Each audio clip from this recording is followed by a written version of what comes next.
शरीर आणि संबंधांचं सांगीतिक नाटक रात्र थोडी आणि सोंगे फार. बोल्ड विषय अत्यंत सहजतेनं रंगभूमीवर मांडण्यात आलाय. काळानुसार लग्नसंस्था आणि शारीरिक संबंध ही संकल्पना कशी बदलत गेली यावर आधारित हे नाटक. रात्र थोडी आणि सोंगे फार हे संगीत नाटक रंगभूमीवर दाखल झालंय.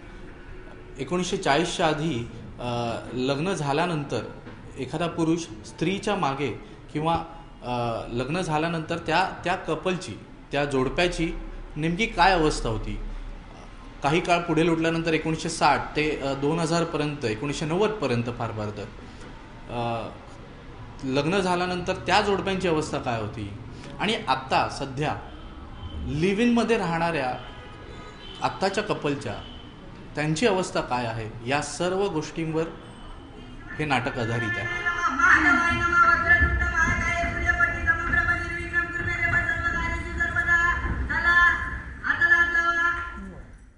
नाटकात तसे सगळे नवेच चेहरे, पण तरीही आपल्या जबरदस्त अभिनयानं हे सारे प्रेक्षकांना शेवटपर्यंत खिळवून ठेवतात. मी रात्र थोडी सोंगे फार या नाटकामध्ये 1947च्या आधीचं एक पात्र करतोय. कोकणात राहणारा एक सामान्य मुलगा. आणि आमच्या कॅरेक्टरबद्दल सांगायचं झालं तर त्या काळी म्हणजे 47च्या आधीच्या काळात गावाकडची किंवा कोकणामध्ये लग्नसंस्था किंवा लग्न समारंभ कसे व्हायचे, ती एकूण सगळी पद्धत कशी होती, हा एकंदर प्रवास आम्ही त्यामध्ये दाखवण्याचा प्रयत्न केला.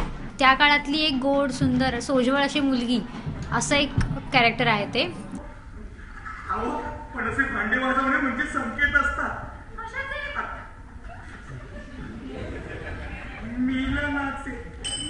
तेव्हा नव्हती शृंगारिक चित्रे, नव्हती संभाषणे, नसे वर्णने.